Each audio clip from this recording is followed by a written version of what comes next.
atuação contra a extinção, né, da CGU, derrubou os ministros.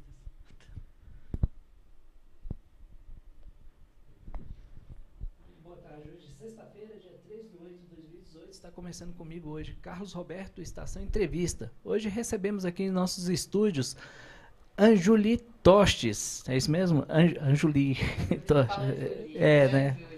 Né? Seja muito bem-vindo à Estação Entrevista. Hoje vamos bater um papo com a pré-candidata a deputada federal pelo partido PSOL, né? Seja muito bem-vinda à Estação Entrevista. Muito obrigada, Carlos. É uma oportunidade muito importante essa nossa presença aqui, justamente porque existe toda uma ação por parte da grande mídia, enfim, para favorecer os interesses dos mesmos de sempre, para a continuidade dos mesmos de sempre no poder. E aí uma oportunidade que é dada pelas rádios comunitárias, pelas rádios como a TV Estação Web, são fundamentais para que a gente consiga fazer as nossas ideias chegarem mais longe. Exatamente. Conta um pouquinho para a população do Distrito Federal, antes de a gente entrar em temas mais polêmicos, no caso das suas opiniões em relação à política do Distrito Federal. Conta um pouco da sua trajetória, fala um pouquinho para a população. Perfeito. Carlos, eu atuo nos movimentos sociais há mais de 20 anos já. Eu sempre atuei lutando pelos direitos da população do Distrito Federal, do país, população brasileira. Eu ainda estava no ensino médio ainda, né? Quando era estudante ali do ensino médio, quando nós iniciamos uma luta pelo Passe Livre Estudantil, eu e um conjunto de pessoas iniciamos uma luta pelo Passe Livre Estudantil, e no ano seguinte o Distrito Federal foi uma das primeiras unidades da federação a conquistar o Passe Livre Estudantil graças a essa atuação. E desde então a gente vem intensificando cada vez mais essa luta por direitos. Eu sou advogada popular, atuo em São Sebastião, né, e atuo na defesa das causas de interesse da comunidade. São vários temas diferentes, mas algo que a gente enfatiza bastante é o direito à moradia, que vem sido constantemente desrespeitado aqui no nosso país, né? Apesar de estar garantido no artigo 6º da Constituição, a gente vê principalmente no DF uma violação muito grande aos direitos das pessoas a ter uma moradia digna. E também sou servidora pública, sou auditora da Controladoria Geral da União há 6 anos já, quase. A gente teve uma atuação forte também em defesa da instituição, em defesa do serviço público. Eu bati muito forte contra a reforma da Previdência, na verdade, uma reforma que queria acabar com o direito do povo se aposentar, né? 49 anos contribuindo. Então, de fato para acabar com o direito à aposentadoria. Atuamos contra 2 ministros que chegou a tomar posse na Controladoria Geral da União, mas que foi flagrado dando dicas a investigados da Operação Lava Jato, enfim, e nós, enquanto órgão de controle, não podemos admitir que uma pessoa que tenha tido tal comportamento esteja à frente do órgão. Então, eu liderei, participei do movimento que nós tiramos esse ministro, enfim, fomos até o Michel Temer, demitimos o ministro, levamos lá, fizemos a lavagem simbólica do gabinete, né, da Controladoria Geral da União. E também, novamente, um ano depois, Michel Temer tentou mandar também outro ministro, né, suspeito, Osmar Serraglio, que havia sido citado na Operação Carne Fraca. E a gente também não deixou, né? Organizamos manifestações em todo o país para não deixar. E a gente vem tomando a frente dessa luta por um serviço público de qualidade, né? Um serviço público que tem os meios adequados, né? que valoriza esse elemento humano, que é o servidor público, e que propicia um atendimento de qualidade para a população brasileira. O que as pessoas querem, na verdade, é que seus direitos sejam garantidos. Seu direito à saúde, o direito à educação. Eu digo para todos, assim, quando me perguntam qual é o seu objetivo, eu falo que eu só vou parar quando o filho do lixeiro e o filho do mega empresário estiverem estudando na mesma sala de aula, né? Eu acho que esse tem que ser o nosso objetivo final. Acesso a oportunidades por todos, por todas as brasileiras. Igual. Exatamente, igualdade, não é isso? Isso. Vamos falar sobre temas polêmicos agora, entrando... O que você está achando da atual política do Distrito Federal no que tange inúmeros casos de corrupção envolvendo parlamentares? Situações essas que têm deixado a população preocupada, né? A velha política... Como tratar isso, Júlio? Como você vê, com a sua opinião como pré-candidata, que pretenderia mudar caso tivesse oportunidade? Obrigada, Carlos, por essa pergunta. Realmente, para a gente é é terrível a gente assistir o Estado como as coisas estão no Distrito Federal, né? Não é só no DF. Depois que eu virei pré-candidata a deputada federal, que a gente começou a ser muito procurada por pessoas que queriam vender o seu voto. Uma coisa incrível, né? Lideranças comunitárias procurando, falando assim, olha, eu tenho 3 mil pessoas, 5 mil pessoas que estão comigo, mas aí você me dá tanto de dinheiro, ou você coloca o telhado na minha igreja, ou você... Então, assim, sempre buscando uma contrapartida para um apoio, que o apoio tem que ser no projeto, né? O apoio tem que ser porque você acredita no projeto, não porque você vai receber algum dinheiro. E a gente tem visto que essa política é a política que tem sido levada a cabo, tem sido realizada aqui no Distrito Federal há muitos anos. As pessoas estão viciadas nesse tipo de política. E inúmeras vezes eu já vi também, a gente faz todo um trabalho, falei para você que a gente faz todo um trabalho de advocacia popular, em defesa da comunidade, e aí, de repente, agora, na época da eleição, chega ali um candidato a deputado federal, pré-candidato a deputado federal, candidatos a deputado distrital, jogando uma quantidade enorme de dinheiro na periferia, comprando lideranças, né? Oferecendo desde milheiro de tijolo para a pessoa votar, até emprego, né? Até emprego, ó, vou empregar sua filha, vou empregar o seu genro, se você arranjar uns votos para mim. Então, é terrível. Essa situação me deixa, sinceramente, assim, eu fiquei revoltada quando eu comecei a perceber isso, e mais revoltada ainda quando as pessoas começaram a me procurar cada vez mais atrás disso. Então, esses dias até gravei um vídeo no Facebook, deixando muito claro, né, para as pessoas, falando assim, olha, por favor, quem tiver esse tipo de interesse, não me procure, não nos procure, porque eu não vou fazer essa política. Não é para isso que eu tô aqui. Ótimo. Aí tem gente que até que comentou assim, mas aí não vai ganhar, essa aí não vai ganhar. Eu falei assim, olha, se for necessário isso para ganhar, eu prefiro perder. Porque a gente não pode ser eleito deputado federal a todo custo, né? A qualquer custo. A gente precisa respeitar os nossos princípios também. E, infelizmente, boa parte da população do DF também está viciada nessa forma de fazer política. E os deputados, vários candidatos, pré-candidatos a deputado federal, distrital, que eu sei, já me falaram, que estão fazendo estão tendo esse tipo de atitude, de comprar pessoas, comprar o apoio, comprar o voto de pessoas, né? Em pleno 2018, né? A gente está no século XXI e isso acontecendo à torta e à direito por aí. Então, eu falo o seguinte para as pessoas, olha, se eu comprar o seu voto agora, se eu der uma contrapartida pelo seu voto, eu não te devo mais nada. Entendeu? Então, assim, você não vai ter como cobrar o meu mandato, eu não te devo mais nada, já estou pagando, já estou comprando.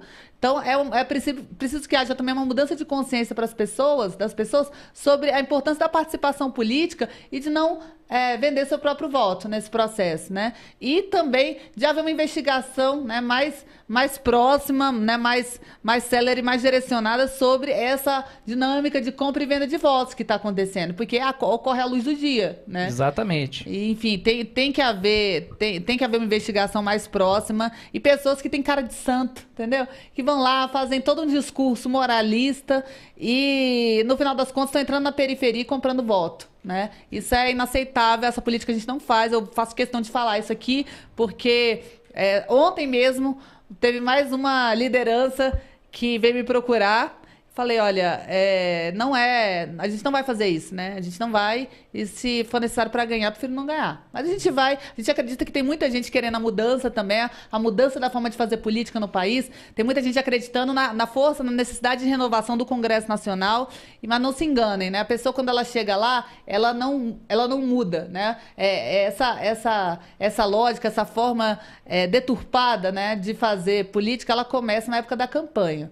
Então, exatamente. E não é à toa que boa parte, você perguntou da política do DF, boa parte dos deputados que estão hoje na Câmara Legislativa, por exemplo, estão indiciados, né? Dos 24, 18, mais precisamente, né? Pois é, 18 de 24, então aí 60%, 70%, né? Isso. Então, é algo muito sério e a gente precisa entender que política não pode ser vale tudo, não é vale tudo. Senão não vale a pena, né? Exatamente. Para que a gente vai entrar? Então, minha mãe era que mais ficava preocupada. Você vai se meter com esse negócio de política, minha filha, não faça isso. Eu falei assim, mãe, eu sempre estive envolvida com a política, eu nunca fui candidata, é diferente. Nunca me candidatei a um cargo, mas eu sempre tive envolvida com os movimentos, ela sempre acompanhou, né? Ela sempre soube que a gente sempre esteve à frente de várias lutas aqui no DF, antes de eu sequer cogitar sequer cogitar ser candidata a qualquer cargo. É a primeira vez em todos esses anos de atuação aqui em que eu aceitei esse desafio de ser... Hoje eu sou pré-candidata a deputada federal pelo PSOL e aceitei esse desafio porque foi a própria comunidade que demandou isso de nós, né? Sim. A própria comunidade que nos procurou, também servidores públicos nos procuraram, nossos colegas da CGU que viram a nossa luta, que integraram a nossa luta em defesa do órgão, em defesa da missão do órgão, que é o combate à corrupção, a transparência. Essas pessoas, as pessoas que a gente atua lá com quem a gente atua na comunidade, lá em São Sebastião, né, defendendo os direitos das pessoas, o direito à moradia, o direito à sobrevivência digna. Essas pessoas nos demandaram a apresentação da nossa pré-candidatura a deputada federal. Então, acho que quando a missão aparece desse jeito forte, a gente não pode fugir dela. Então, a gente fez esse processo de reflexão, conversamos com várias pessoas e abraçamos, sim, essa missão, porque é um momento de gente do bem entrar para a política, né? E fazer a mudança que o Brasil precisa. Exatamente. Você é combativo em relação, justamente, em defesa dos mais humildes. Para ajudar o governo do Distrito Federal, o que você pretende fazer em relação, uma vez que você chegue lá como deputada federal? Antes de você responder essa pergunta, fica a dica para o TSE, dar uma passadinha de vez em quando em algumas comunidades carentes, porque está chegando caminhão com doação de cesta básica e roupa, viu? Vai ser interessante para vocês passearem lá. Isso depois mesmo. Vocês me contam, procura aqui a produção da rádio aqui para falar como é que foi. Essa prática está acontecendo. É triste, lamentável. O tempo todo. Então, voltando à pergunta, o que você pretende fazer para ajudar essas famílias a buscarem uma metodologia de geração de emprego e renda, mais precisamente? Então, a questão do desemprego ela é uma questão muito sensível no Distrito Federal, né? A gente tem aí quase 20% de desempregados, ou seja, 1 em cada 5 pessoas está em situação de desemprego. E a gente precisa oferecer respostas para essa situação, né? A gente precisa gerar emprego no Distrito Federal e no país inteiro, né? Mas como a gente consegue fazer isso? Criando instituições, criando leis que possibilitem essa mudança, né? Então, por exemplo, hoje existe uma burocracia muito grande para você fazer uma série de coisas aqui no DF e no país inteiro, né? Então, existe uma lógica que é o seguinte, que é de criar barreiras para as pessoas empreenderem, por exemplo. Você cria uma série de barreiras para a pessoa tirar uma licença de bombeiro, para tirar um alvará de funcionamento. Burocracia. Cria uma burocracia gigantesca que é para quê? Você cria essas dificuldades para vender facilidades. Então, o Estado, ele é hermético, muitas vezes, para o cidadão, né? Existem essas barreiras e a pessoa mais instruída, que teve mais acesso à educação, a oportunidades, ela até consegue se informar e, enfim, contratar uma consultoria para entender toda essa lógica, responder às demandas tributárias todas que existem, a complexidade que existe do sistema tributário, que é gigantesca, né? Então, a pessoa que ela tem mais acesso a oportunidades e a informações, ela consegue até lidar com isso. Mas o jovem que mora na periferia, que nasceu e cresceu na periferia, que já tem uma dificuldade até para sobrevivência, ele fica na situação de desemprego, né? Porque para ultrapassar as barreiras é dificílimo, né? Até você começar a entender como funciona. Eu mesma peguei a legislação tributária do DF, pra você ter uma ideia, eu fiz mais de 100 mapas mentais sobre a legislação tributária do DF e é extremamente hermético. Então, o que a gente precisa fazer? Precisa simplificar, né? A gente precisa simplificar os procedimentos para a criação de uma empresa, para funcionamento dessa empresa, para responder às obrigações tributárias. A gente precisa simplificar para tirar as licenças. Uma coisa que a gente pensa em criar são incubadoras na periferia, né? Incubadoras que é o quê? São espaços em que a pessoa ela tem acesso a uma série de serviços, acesso a uma série de serviços, desde retirar licenças, alvarás, enfim, dos mais diversos tipos, alvará para funcionamento de restaurante, por exemplo, enfim. E no mesmo lugar, né? Então, hoje, como tenho na hora, criar esse espaço que é um espaço do empreendedor e, ao mesmo tempo, que possibilite o acesso à informação sobre o que fazer, né? Como gerir o seu negócio para o empreendimento não quebrar ali dali um ano, né? Boa parte das empresas quebra antes de um ano.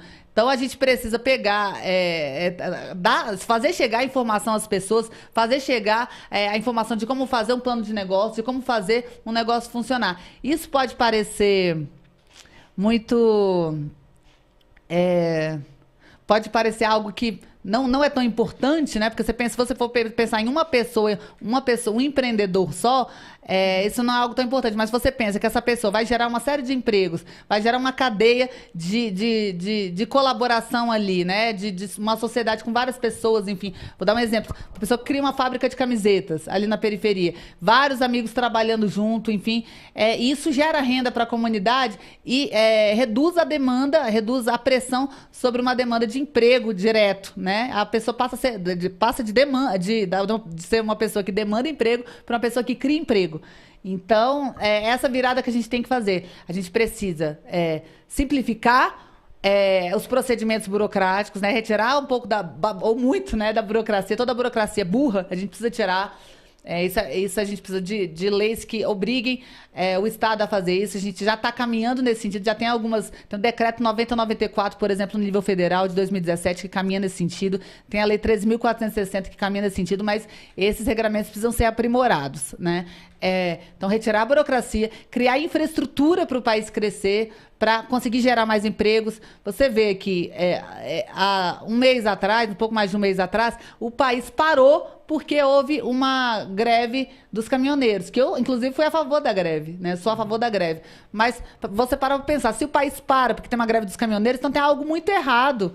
Porque a gente não pode ficar dependente desse jeito do transporte rodoviário. Esse país precisa ter infraestrutura para crescer, né? Então precisa investir em ferrovias, precisa investir em portos, precisa investir na infraestrutura necessária para o país crescer e para gerar empregos.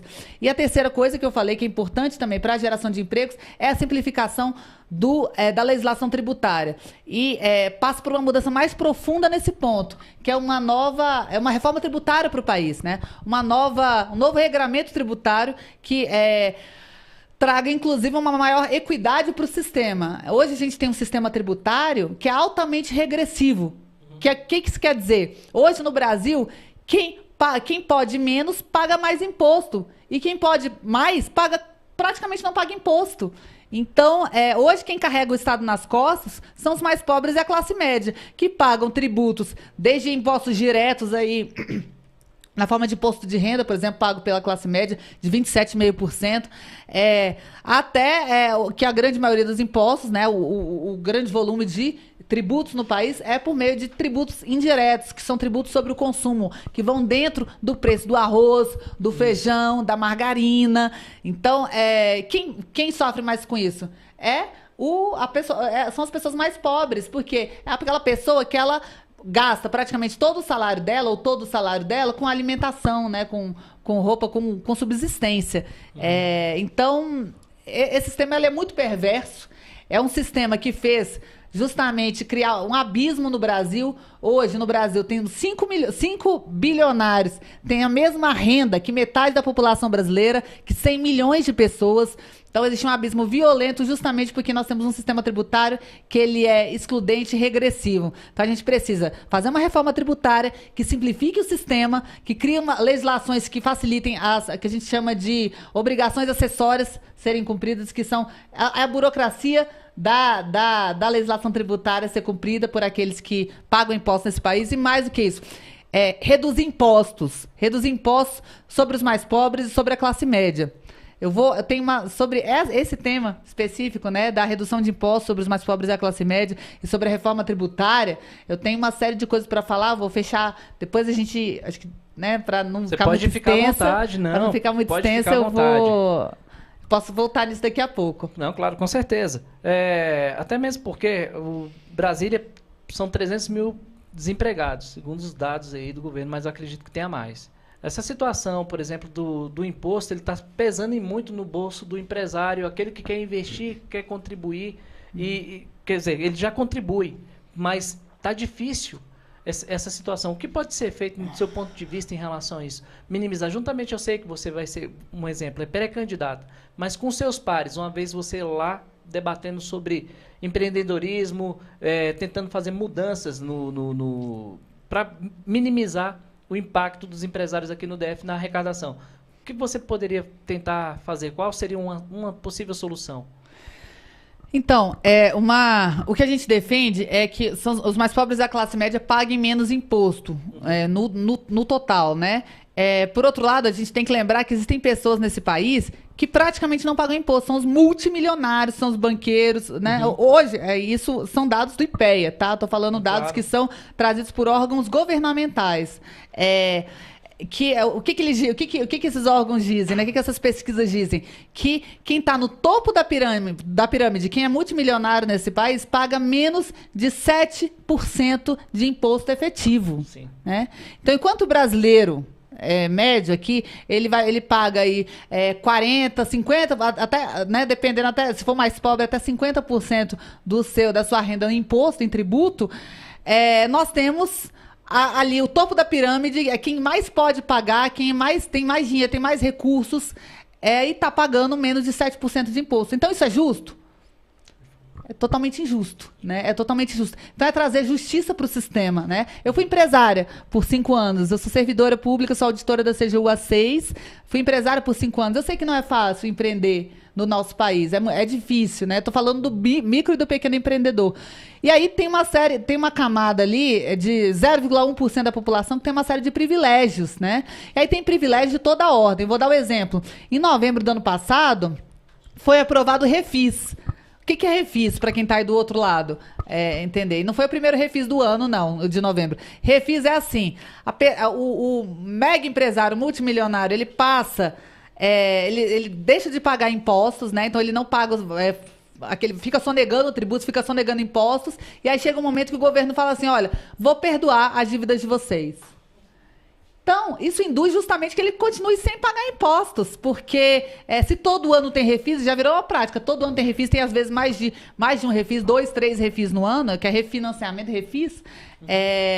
Então, perdoa multa, perdoa imposto. Então, assim, você cria justamente uma prática para quê? Para aquela pessoa que está fazendo certinho, né? Aquele empresário lá que está sofrendo as consequências, inclusive, de um sistema tributário, como eu falei, regressivo, injusto, daquele cidadão também que mora na periferia, ou daquela pessoa que é de classe média, que ganha até 40 salários mínimos, né? Essa pessoa, ele está pagando seus impostos de forma compulsória, ela está sendo penalizada se for comparar com aquele outro. Porque aquele outro sonega e todo ano tem suas penalidades, né, suas multas, etc., perdoadas. Então, não faz sentido isso, né? Em que sistema que isso faz sentido? Isso só faz sentido para quem está fazendo pressão dentro do Congresso Nacional. Por que esse tipo de coisa é aprovado? Porque existe um poder gigantesco do lobby hoje dentro do Congresso Nacional. São corporações fortíssimas que atuam ali, as petroleiras, por exemplo, que obtiveram 1 trilhão de isenção de tributos por 20 anos, olha só, 1 trilhão de recursos que iria para a saúde, para a educação. Para quem não se lembra, os recursos do pré-sal, houve uma discussão há alguns anos atrás, há poucos anos atrás, de irem 100%, né? 100% dos royalties do pré-sal houve essa discussão de irem para a educação. Então, depois mudou um pouco a saúde, a educação, e aí depois reduziu mais. E agora houve esse perdão para petroleiras internacionais de 1 trilhão de dívidas. Enquanto isso, existe ao mesmo tempo, no mesmo momento em que se concedeu 1 trilhão de perdão de dívida para petroleiras internacionais, para Shell, para Esso, ao mesmo tempo em que se concedeu um refis de 543 bilhões, eles colocam a emenda constitucional do teto dos gastos, que é a emenda constitucional 95, né? Aprova a emenda constitucional 95, que limita os gastos com saúde, com educação, né? Com políticas públicas, com serviços públicos, por até 20 anos, por 20 anos. Então, pelo mesmo período, olha que interessante. Então, você está tirando da boca do pobre, daquele que depende do Estado, do cidadão, que depende dos serviços públicos funcionando, né? Depende da prestação com qualidade do serviço público, para entregar na mão de petroleira internacional, entregar na mão da Shell, da Esso. Né? Então, isso é justo? Pergunto se isso é justo. Não é justo. mas os caras aprovaram. Esse Congresso Nacional que está aí aprovou. Esse mesmo Congresso Nacional que aprovou a reforma trabalhista, que retirou direitos históricos conquistados pelo povo trabalhador e piorou muito a situação do trabalhador no Brasil. Então, e é por isso, Carlos, respondendo essa pergunta, por isso que a gente aceitou essa missão, né, essa proposta que várias pessoas fizeram para nós, de apresentar a nossa pré-candidatura a deputada federal. Porque tem que ter gente que tem coragem para lutar contra isso lá dentro. Porque essas pessoas que são do bem, as pessoas que querem a transformação, que querem fazer a diferença no país, que querem que essa política, a forma de fazer política mude, não se envolverem, não se colocarem também nessa disputa, nada vai mudar, né? Se a gente votar nulo, se a gente falar assim, olha, eu não tenho nada a ver com isso, não quero saber, a gente vai entregar só para quem quer fazer o mal, só para quem está ali para perpetuar os interesses dos mesmos de sempre. Então a gente precisa, de fato, se envolver com a política se a gente quer a transformação na política. Com certeza. Mudando de assunto da Previdência, em relação a essa questão toda que foi falada, citada por você, e muito bem explanada aqui, de forma clara. Inclusive, eu acredito que muitas pessoas vão assistir e rever várias vezes essa entrevista. Em relação à moradia aqui no Distrito Federal, eu tenho uma pergunta a você da seguinte forma. Se a GEFIS detém o conhecimento de áreas que estão sendo invadidas, isso tem um início.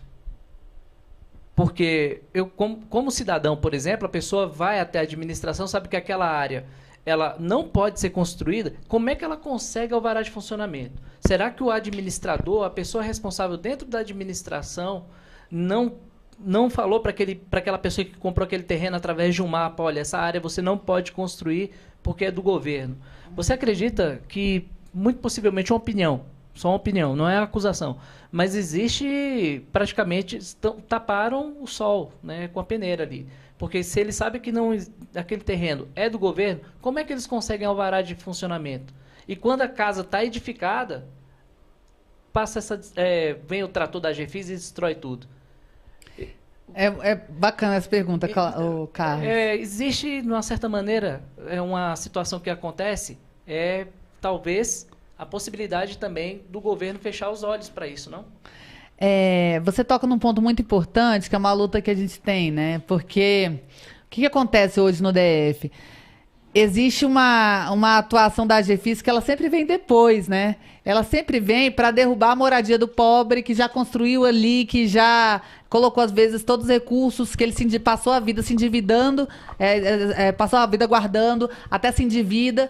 E esses recursos, eles são aplicados para construir uma casinha. E ele acredita, em boa parte das vezes, ele acredita que essa casinha ela está sendo construída num lugar que é legítimo, num lote que ele comprou, que tem. Eu vou te falar, porque eu já vi... Desculpa. Acho que é para reposicionar a câmera aqui, né? Não, pode continuar.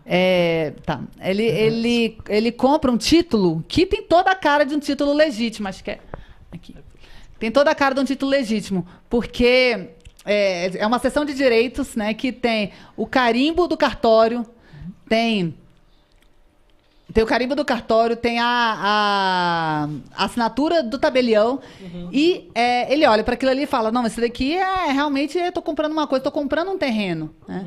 Só que a GEFIS, ao invés de agir para fiscalizar essa situação de parcelamento irregular do solo, porque isso daí foi vendido para ele não sabe. Boa parte das vezes ele não sabe, mas foi vendido para ele por um grileiro. Então a GEFIS, ao invés de fiscalizar esse parcelamento, não. Né? Depois que essa pessoa já construiu uma casa ali, já construiu uma edificação ali, vai lá e aparece para demolir. Isso é muito sério. E é mais sério ainda no DF, por quê? Porque no DF isso acontece... por uma total falta de transparência do próprio governo, né?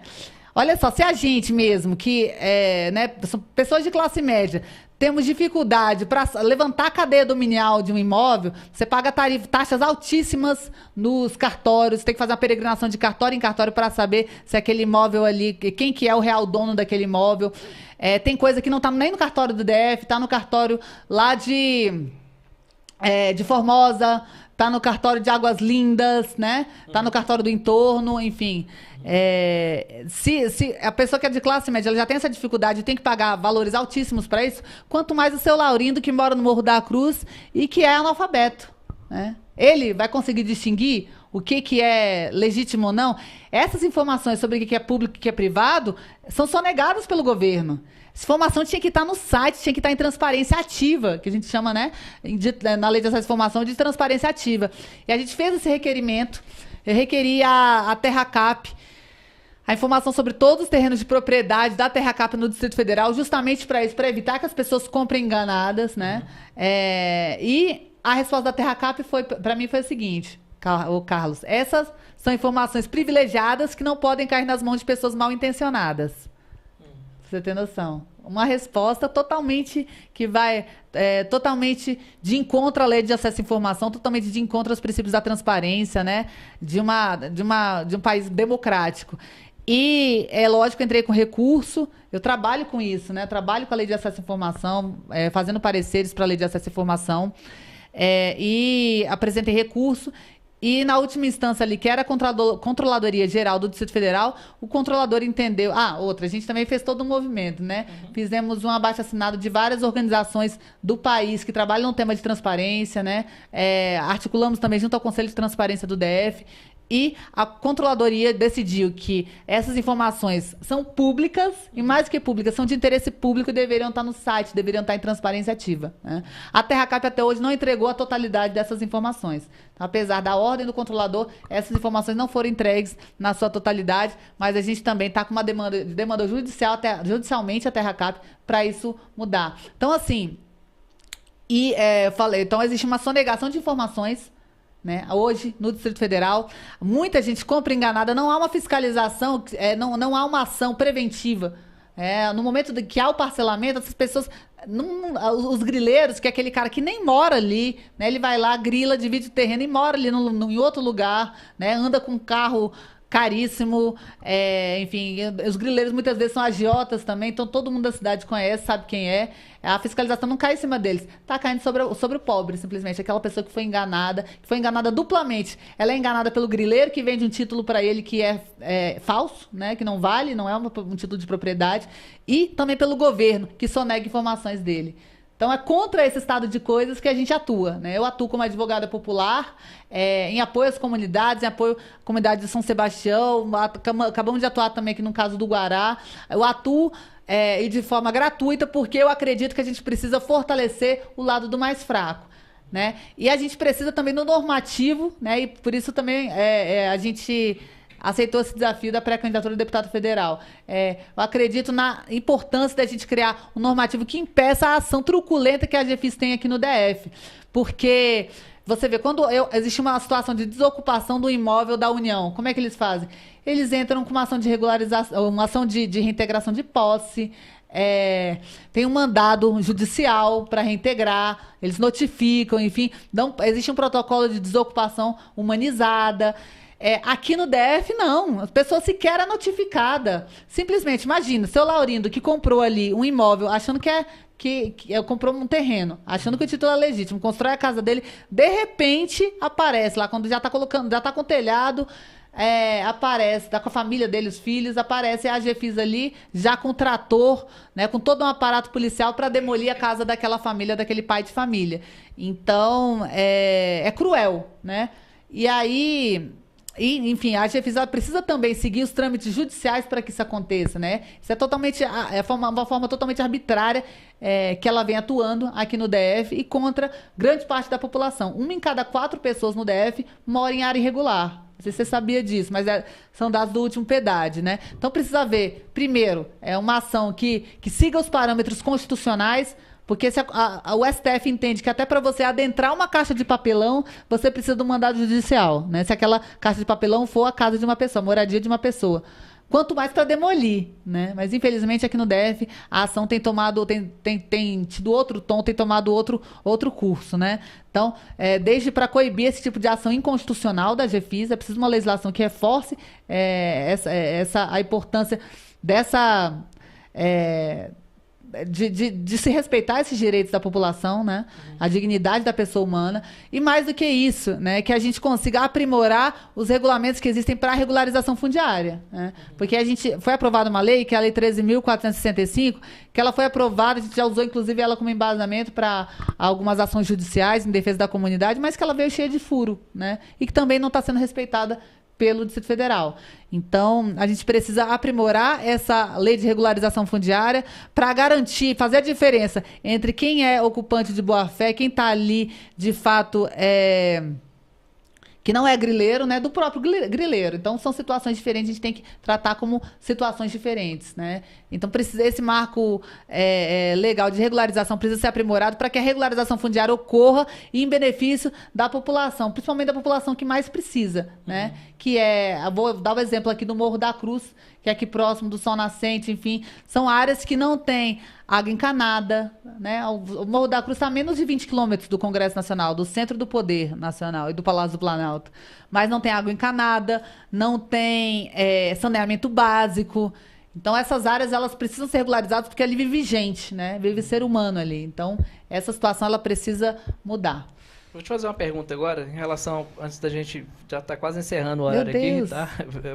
A entrevista é boa demais, e o tempo, né, corre. Em relação à saúde do Distrito Federal, qual a sua opinião? O que poderia ser mudado? Investigação, mais critério em relação, se está sendo bem não está, né? Uhum. Como é que você poderia ajudar, uma vez eleita, na Câmara Federal? A saúde do Distrito Federal, ela passa por um processo criminoso, né, de desmonte. A verdade é essa. Então, a gente tem ali o hospital de base que não tem fio de sutura. Nós temos serviços de saúde sendo fechados, maternidades sendo fechadas, né, nos hospitais, pediatrias sendo fechadas. Já tem mais de ano que não tem pediatria em São Sebastião, por exemplo, né? Então, a gente precisa, de fato, primeiro, né, corrigir esse processo de desmonte que está acontecendo. Não é por acaso. A gente precisa ter claro que isso daí não é simplesmente porque falta dinheiro. Não falta dinheiro, porque as verbas que vêm para cá, inclusive pelo Fundo Constitucional, não conseguem ser executadas, né? O governo não executa essas verbas na sua totalidade e tem dinheiro que volta.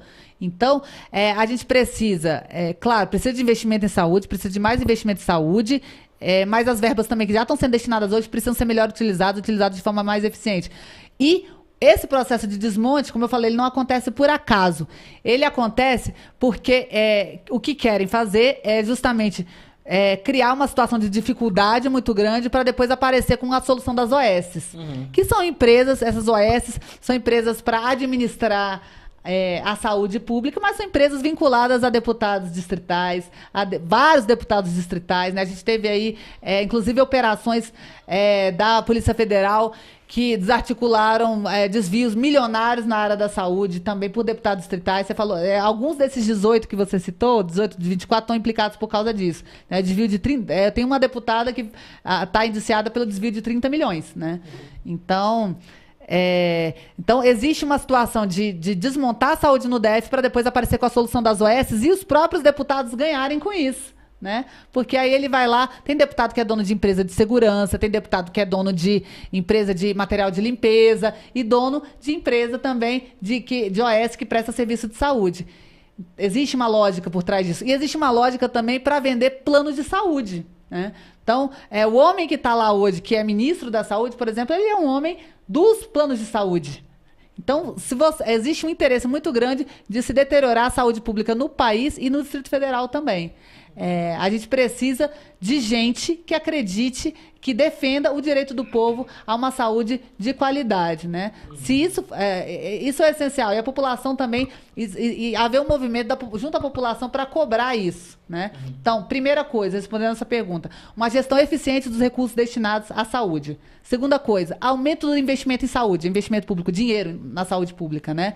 Porque mesmo com os recursos que tem, ainda que eles não estejam sendo bem empregados, né, de forma eficiente, a gente precisa aumentar os recursos para a saúde porque, vou dar um exemplo, existem hoje procedimentos básicos que não estão sendo realizados por falta de fio de sutura, né? Até eu entrei com uma ação, comentar com vocês, entrei com uma ação judicial exigindo que o governo do Distrito Federal dê tratamento para pacientes de câncer, porque o que acontece? Os pacientes estavam sendo diagnosticados com a necessidade de fazer tratamento de radioterapia e, por ausência de máquina de radioterapia funcionando, a máquina que tinha estava quebrada, estava funcionando mal, pela necessidade, deveriam ser compradas, adquiridas mais 2 máquinas, tinha máquina já que já existia, mas estava ali parada sem funcionar. Então, nós entramos com uma ação exigindo que o governo desse tratamento de câncer de radioterapia para mais de 800 pacientes que estavam esperando na fila ilegalmente, né? Em desrespeito a uma lei federal, porque tem uma lei federal que exige que desde o momento do diagnóstico até o início do tratamento, eles sejam tratados em 60 dias, né? Exista um lapso máximo de tempo de 60 dias. Então, e hoje essa fila está zerada, né? A Defensoria também entrou com uma ação, nós entramos com uma ação, entrei com uma ação, inclusive como advogada do partido, PSOL, e hoje essa fila está zerada, né? Então, precisa de investimento em saúde. Então, gestão eficiente, investimento em saúde e, por fim, que haja interesse público, né? Interesse do governo, interesse dos deputados federais em pressionar e denunciar esse processo de desmonte que está acontecendo, porque os interesses que nós temos hoje vão no sentido contrário, vão no sentido de favorecer esse desmonte, né? Para quê? Para inundar aí de plano de saúde, para inundar, para aumentar o preço do plano de saúde, para colocar OS para administrar os hospitais, enfim, vender uma solução que é o Instituto Hospital de Base, né? Vamos melhorar a saúde pública. O que o cidadão quer? O cidadão quer ele chegar lá, tá com o filho dele precisando de atendimento, tá com febre, ser atendido na hora, né? Esperar um tempo razoável na fila, pouco tempo, mas não tomar um tapa na cara, como aconteceu no Hospital de Base. Acompanhamos, né? Pelas redes sociais, né? Isso. Então, que é o caso do Dinei, eu sou advogada dele, inclusive eu fiz questão de advogar para ele, porque é inaceitável que um cidadão vá procurar um atendimento no hospital e seja recebido com 3 tapas na cara de um policial. Ali, foram totalmente... 3? Foram 3.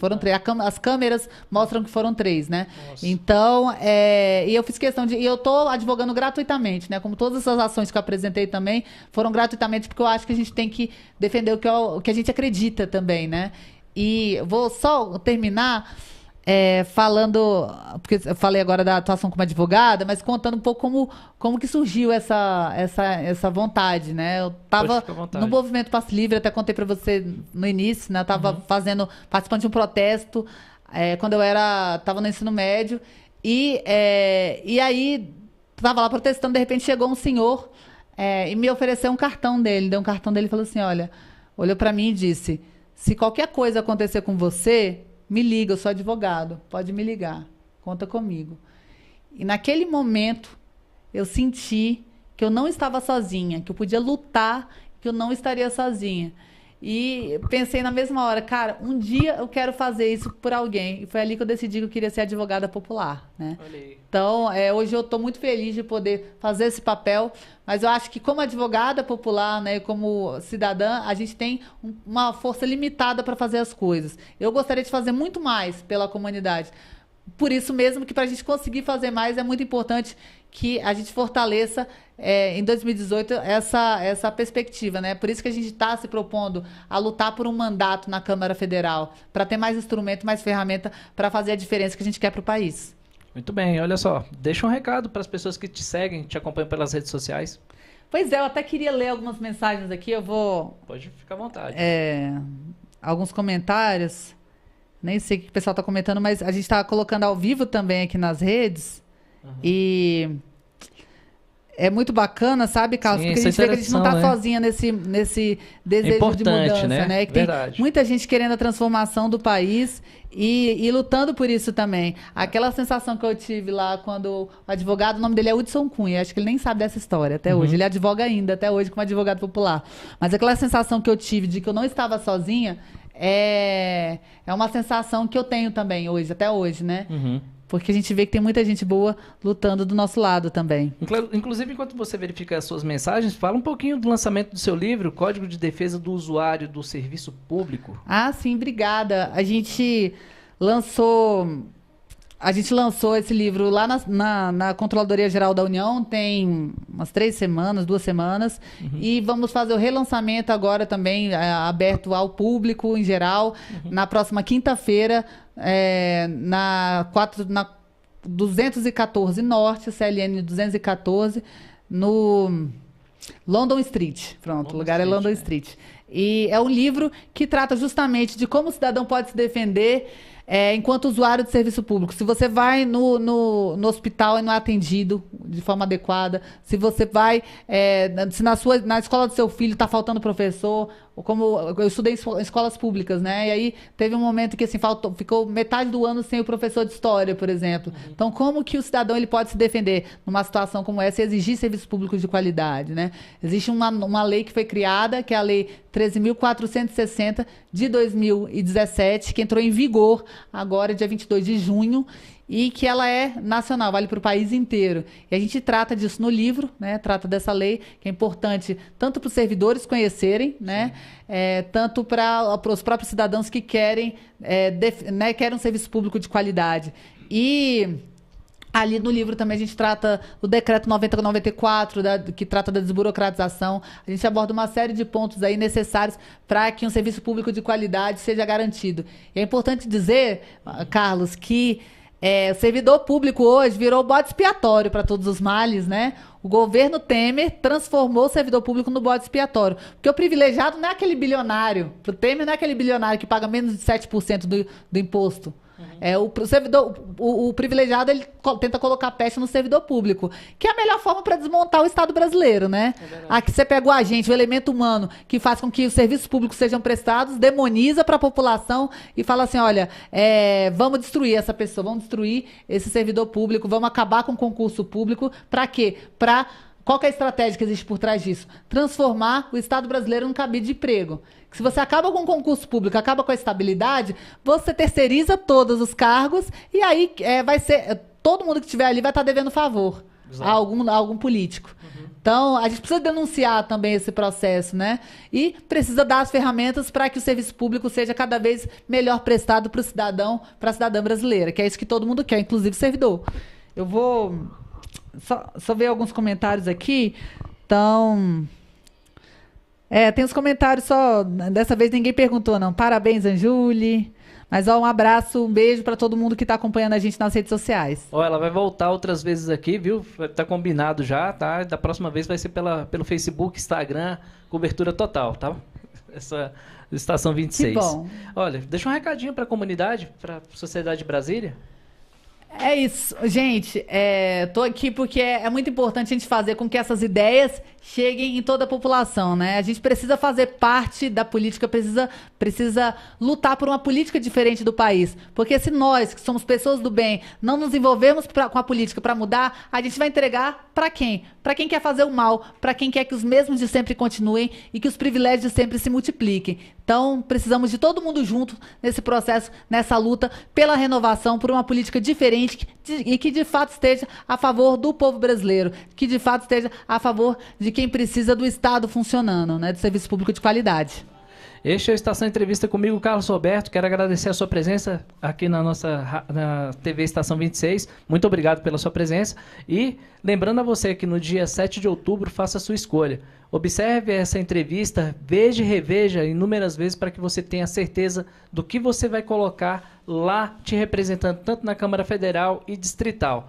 Então, fica a conscientização da TV Estação 26 a você, eleitor. E o nosso programa Estação Entrevista oportuniza pré-candidatos a virem conversar. Então, aquele pré-candidato que de repente não tem espaço na grande mídia, nos procure, que aqui vamos atender você com respeito e carinho que a democracia merece.